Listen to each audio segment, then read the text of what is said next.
Good afternoon, film fans. Today I want to talk about one of my favorite 1970s dystopian movies. I know I keep saying this movie's my favorite and that movie's my favorite. I have a lot of favorites. I really enjoyed these movies, and there are really very few of them that I don't like. Um, and anyway, this is 1976 is The Man Who Fell to Earth, directed by Nicholas Roeg, adapted from the novel by Walter Tevis of the same name, which you should read because it's fantastic. Tevis is mostly known for writing The Hustler, which was also made into a great movie with Paul Newman and Jackie Gleason. But he also wrote the Man Who Fell to Earth and another great science fiction movie called Mockingbird, which I think would make a great movie if anybody decided to adapt it, about a lonely robot basically who decides to, against the law, to educate two primitive human beings in a distant future. But anyway, this movie is centered on, it stars David Bowie, Rip Torn, Buck Henry, and Candy Clark. And it's based about a story about an alien who comes to Earth. And the first thing we see is his rocket ship landing in, crash landing pretty much in a lake in outside of Las Vegas, Nevada. And they use actual rocket footage, which I thought was very clever, and they just reversed it. Um, he's best dressed in human clothing, and he has taken on a human guise. Although we later learn that he is humanoid but not human, and he's come to Earth looking for water. His planet is Anthea is experiencing a severe drought, and it threatens to kill the entire population. So he's come to Earth to look for water and somehow return it to Anthea, or at least return to Anthea and tell them, yeah, there's water here, and then they'll come, maybe to live on Earth. But he sleeps outside a pawn shop, and when it opens in the morning, he pawns a wedding ring, and then we see that he has an entire loop of these wedding rings, a gold wedding ring. Apparently, gold is not rare on Anthea. So they provided him with these rings, and he makes his way across the country to New York City, where he meets with attorney Oliver Farnsworth, played by Buck Henry, who's a patent attorney, and he gives him this whole sheaf of patents. And he says, "My God, you realize you've got something like 26 basic patents here?" And I mean basic patent. What a basic patent is an invention that's never been seen before. It's a first-time patent.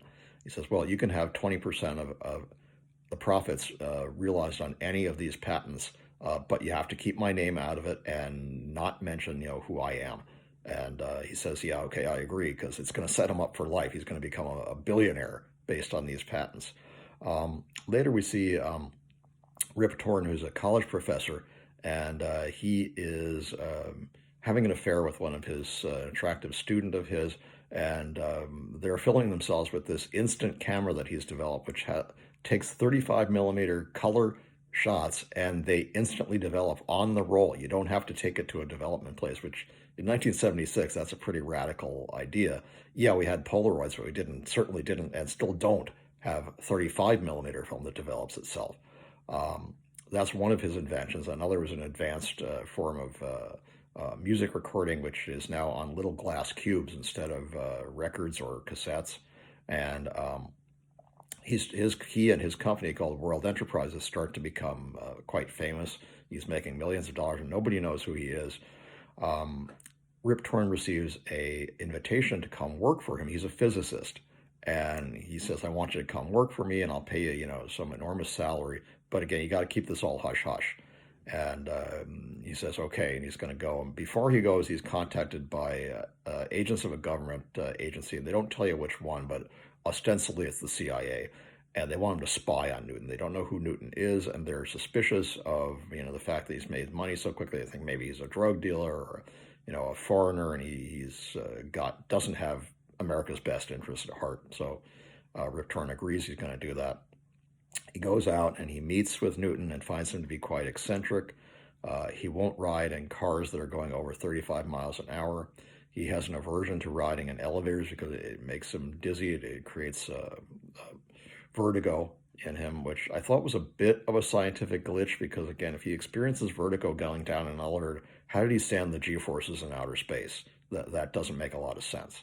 But he has the, maybe again the air pressure is different on Anthea than on Earth, and that's an explanation. But anyway, it's not really terribly important.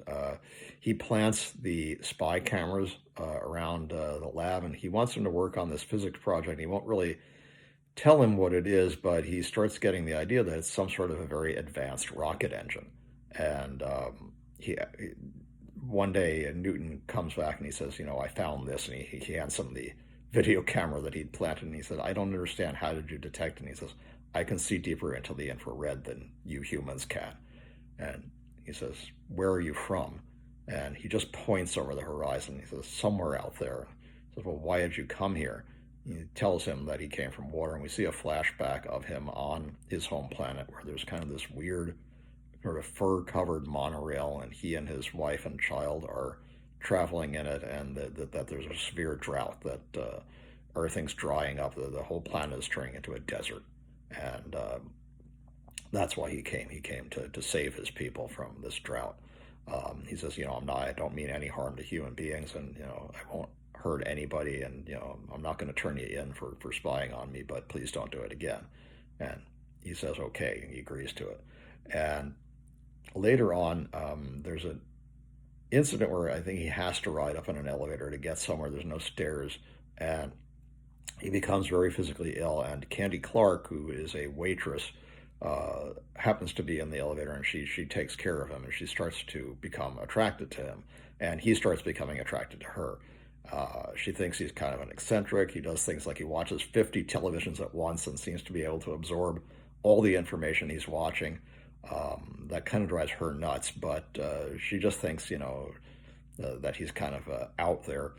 She's a bit of an alcoholic, and she starts introducing him to the effects of alcohol, and that starts having a negative effect on him. He kind of becomes addicted to television, and they eventually have sex, and this is where he reveals himself to her. He takes these lenses out of his eyes so she can see that his eyes are not human, and he takes off his outer skin, as it were. He's a humanoid, but he's not human, and when he has an orgasm, he does not have any external genitalia. He excretes kind of a foamy kind of a fluid from his entire body. And despite that, they go ahead and they make love, and then she kind of freaks out when she sees his real self, and she leaves him. So now he's alone. The only person he's got really is his lawyer and Rip Torn.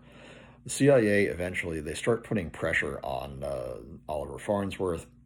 They want to know who Newton is and where he is and what he's doing.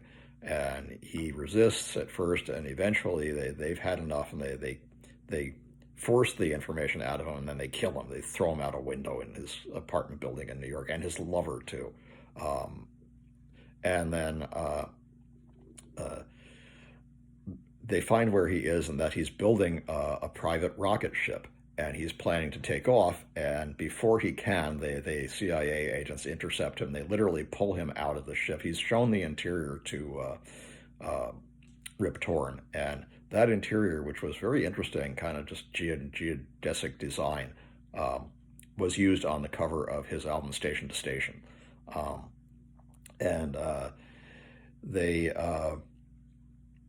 take him off the ship, and they're going to subject him to tests. Obviously, they're putting him in like a chair, and they're spinning it around, and he's becoming ill, and they won't let him take the false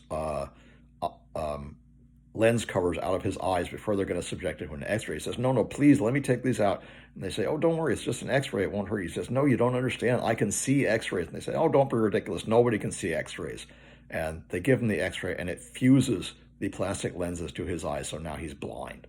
And he becomes a bitter drunk, and they let him drink as much as he wants, and they're kind of keeping him in this little room where the only thing he can do is play ping pong and sit around. And eventually he finds out that they've left, they're gone, they've lost interest in him completely. Later we see that the final scene of the movie, which is very sad, and Bowie does a terrific acting job, as does Rip Torn in this scene. He has retired to New York. He put out an album called The Stranger, which seems to be just white noise. It doesn't sound like anything. And Rip Torn has figured out this is a message for his people, not humans. He says, "What did you tell them?" He says, "Oh, goodbye, fuck you," that kind of thing. And he's, just this bitter old drunk. He's wearing a white suit and a Panama hat and drinking to excess at this bar in New York. And Rip Torn says, "I think Mr. Newton has had enough, don't you?" to the waiter. And Newton just says, "Mm-hmm," and he lays his head on his hand like this. And that's the final shot of the movie, which I think was rather brilliant. That wasn't the ending in the book, but again, I think Roeg and Bowie made a good choice by doing that. Brilliant movie, terrific soundtrack, great editing, fantastic special effects for 1976.